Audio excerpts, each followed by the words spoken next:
વડોદરા શહેરમાં છેલ્લા 1 વર્ષ દરમિયાન 130 જેટલા ભૂવા પડ્યા હતા, જેના સમારકામ પાછળ આશરે કરોડો રૂપિયાનો ખર્ચ થયો હતો।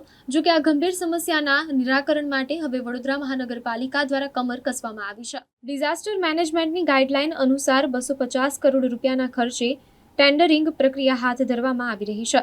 હાલમાં શહેરના એક સ્થળે આધુનિક ડ્રેનેજ લાઇન નાખવાની કામગીરી પ્રગતિમાં છે। ભવિષ્યમાં શહેરના અન્ય વિસ્તારોમાં પણ આ પ્રકારની કામગીરી હાથ ધરવામાં આવશે। આ પ્રોજેક્ટમાં સૌપ્રથમ વખત જીઆરપી ટેકનોલોજીનો ઉપયોગ કરવામાં આવશે। જીઆરપી ટેકનોલોજીના ઉપયોગથી ભૂવા પડવાની સમસ્યામાં ઘટાડો થશે અને તેના કારણે થતો બિનજરૂરી ખર્ચ પણ અટકાવી શકાશે।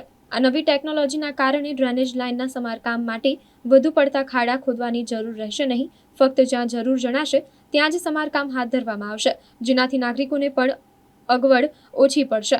આ પ્રયાસો શહેરમાં ભૂવા પડવાની સમસ્યાનો કાયમી અને આધુનિક ઉકેલ લાવવામાં મદદરૂપ થશે।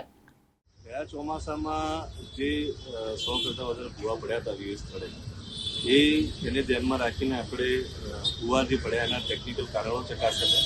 ટેકનિકલ કારણોમાં ઘણા બધા કારણો સામે આવેલા હતા। લાઇન સિલ્ટિંગ થયેલા, લાઇનમાં ડેમેજ થયેલા, લાઇનના 2 પાઇપ વચ્ચેના જોઈન્ટ ઓપન થઈ જવાના ટેકનિકલ કારણો હતા। એનું મુખ્ય કારણ એક હતું કે આ લાઈનો જે છે તો ઓવરએજ થયેલી છે। 30 વર્ષ 40 વર્ષ કરતાં પણ વધારે જૂની લાઈનો છે અને ખૂબ મોટા ક્વોન્ટિટીમાં પાણીનો જથ્થો વહન કરતી હોય છે, એટલે એમાં ડેમેજીસને કારણે ભૂવા ગયા વર્ષે પડ્યા હતા। એવી લાઈનો આપણે આઈડેન્ટિફાઈડ કરી છે। હાલમાં 8 કામો મોટા આપણે લગભગ 250 કરોડના ખર્ચે ડિઝાસ્ટર મેનેજમેન્ટની પ્લાનની અંદર આ કામોનો સમાવેશ કરી હાલમાં કમિશનરશ્રીની મંજૂરી મેળવીને ટેન્ડર કાર્યવાહી શરૂ કરેલી છે। ખૂબ ઝડપથી આપણે આ 8 કામોને બી શરૂ કરીશું। એક કામ જે આજે ચાલે છે સૈનિક પાર્કથી મુજમોડા સુધીની જે જૂની એક્ઝિસ્ટિંગ 1800 mm લાઇન છે એનું કામ ત્યાં ચાલી રહ્યું છે, ત્યાં આપણે આજે ઊભા છે। જીઆરપી ટેકનોલોજીનો પ્રથમ વખત ઉપયોગ કર્યો છે।